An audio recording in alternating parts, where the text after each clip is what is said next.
A hipótese da simulação já é falada, conversada e desenvolvida há muito tempo. O filósofo sueco Nick Bostrom deu uma entrevista a um periódico e apresentou as suas 3 hipóteses que mais pra frente seriam usadas como base para todos os argumentos sobre realidade simulada.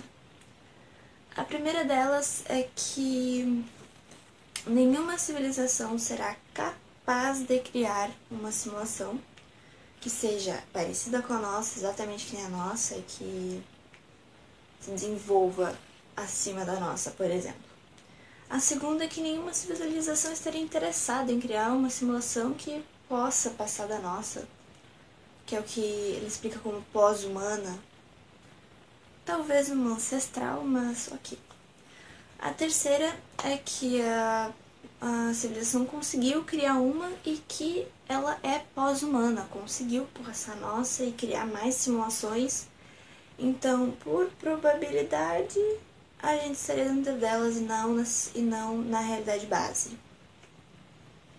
Juntando as 3 é mais ou menos como ou não existe e não seremos capazes de criar uma simulação exatamente igual a nossa, que possa passar a nossa, ou a gente está dentro de uma por probabilidade.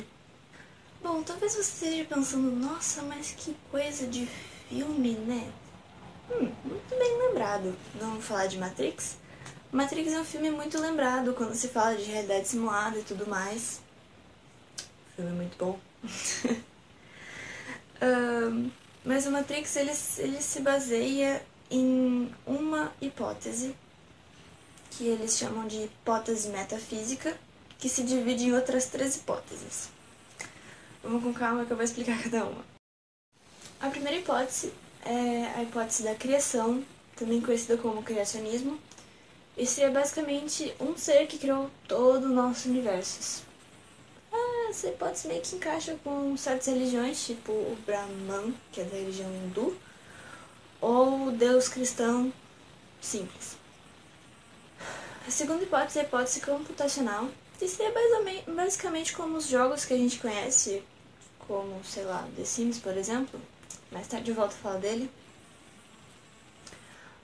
O que faz a gente pensar nessa hipótese são alguns exemplos do nosso dia a dia que parecem muito com o computador tentando economizar processamento ou renderização, sei lá. Basicamente, vou dar um exemplo. Quando, por exemplo, um físico vai medir a velocidade de uma partícula, de uma molécula, de um elétron, sei lá, vai medir a velocidade, ele não tem certeza da posição dela, mas se ele tem certeza da posição dela, ele não consegue ter certeza na velocidade. Então seria o computador tentando economizar o espaço porque ele não consegue fazer os dois ao mesmo tempo, né? A terceira hipótese, que eu acho que deve ser a que mais lembra o Matrix, porque eu acho que ela que tem um pouquinho mais de ênfase na história, é a hipótese corpo e mente, ou dualismo, que diria que, como no filme, o nosso cérebro estaria em outro lugar, numa incubadora, ou enfim, uma cápsula, mandando as nossas reações para a simulação, nossas reações, o que a gente sente, eles ficam fazendo essa troca. Quando a gente consegue juntar, por exemplo, a primeira e a segunda, o criacionismo e a hipótese computacional, talvez a gente lembre um pouquinho de The Sims.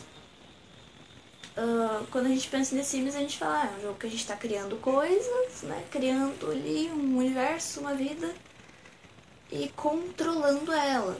Mas o criacionismo geralmente não é ligado a controlar, e sim ao livre-arbítrio. Mas o nosso cérebro tem uma reação um pouquinho diferente. Digamos que o nosso cérebro ele tem um delay entre ir fazer alguma coisa e pensar o porquê que a gente está fazendo ela. Vou dar um exemplo. Digamos que eu te dê duas fotos, uma foto da sua mãe e uma foto do seu pai. O seu primeiro impulso é pegar, por exemplo, a foto da sua mãe. Se eu conseguir trocar as duas muito rápido, o seu cérebro não vai perceber, vai pegar do seu pai e vai dar uma explicação do porquê você pegou do seu pai, mesmo o seu primeiro impulso sendo pegar a foto da sua mãe.